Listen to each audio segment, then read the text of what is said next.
Good morning. I'm Jessa Delphine, and for other philosophies of education, I am going to discuss Reconstructionism. So what is Reconstructionism? Reconstructionism, also known as social Reconstructionism. So from the prefix re ang ibig sabihin ay again, and word construction, yung pinaka-idea ng Reconstructionism is constructing again society. And social reconstruction is a philosophy that emphasizes the addressing of social questions and a quest to create a better society and worldwide democracy. Reconstructionist educators focus on a curriculum that highlights social reform as the aim of education. Ang social reconstruction, ito ay kahalili ng progressivism.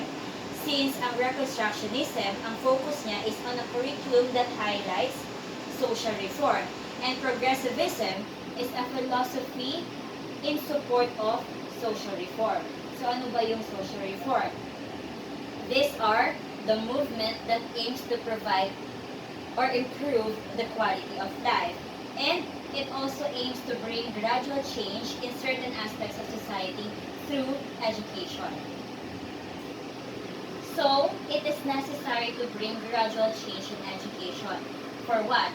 Para ma-improve natin yung quality ng pamumuhay ng tao and para makapag-produce tayo ng globally competitive individual. And para ma-meet natin itong needs na to, kailangan ng educational reform. For example, integration of technology in education. Next is the educational theory of Reconstructionism. Reconstructionists sees things the same way as the progressive up to point.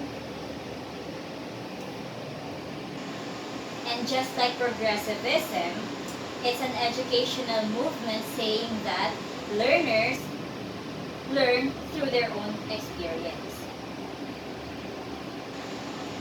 For Reconstructionists, the more na engage ang bata sa learning process, the higher the learning capacity is. Example situation, the students learn more, remember it longer, and apply it to new situations better if they learn through experience rather than through being told something. Halimbawa,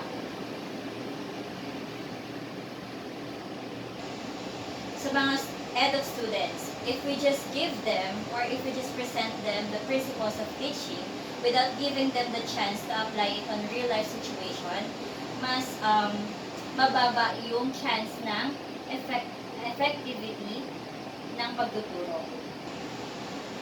And for the role of teacher under Reconstructionism, they serve as or they act as a resource person or a research project director. So under Reconstructionism, tayo as an educator, our main role is to facilitate or just guide on the side of our students. So hindi na mag-work yung spoon feeding, which is a traditional way of teaching. Kasi not unlike before, tayo yung dispenser ng knowledge.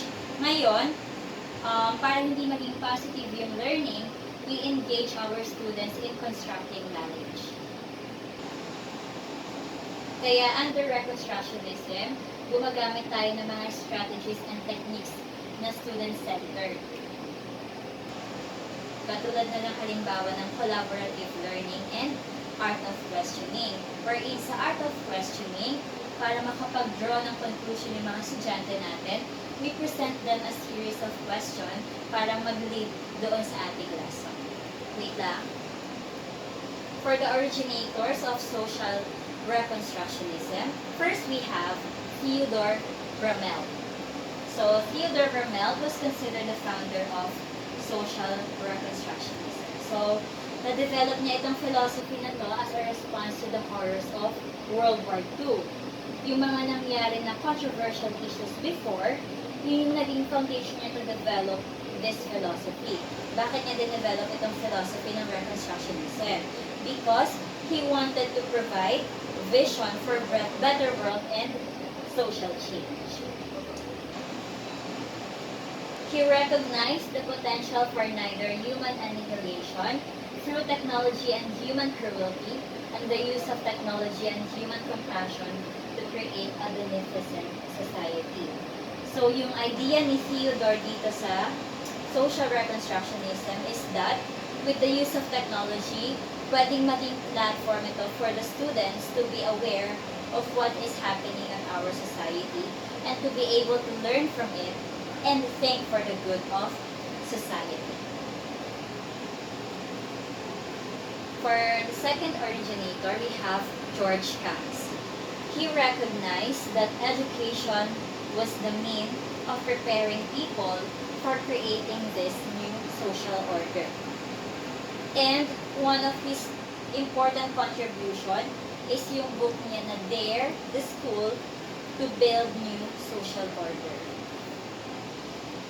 And George Katz felt that education should work to identify social issues. So more of the awareness and understanding of of the issues of our society. So, kailangan maipaintindi daw natin sa mga bata o sa mga estudyante yung issues ng ating culture. Pagdating sa race, gender, policies, and economy. Para maging agent of change sila. Para sila na mismo yung maging activist or community organizers that would work to transform society. Lastly, we have Paulo Freire. He is a Brazilian philosopher whose experiences living in poverty led him to champion education and literacy as the vehicle for social change. He saw teaching and learning as a process of inquiry in which the child must invent and reinvent the world. Yung idea niya about Reconstructionism or social Reconstructionism is that education must take the lead in the reconstruction of society.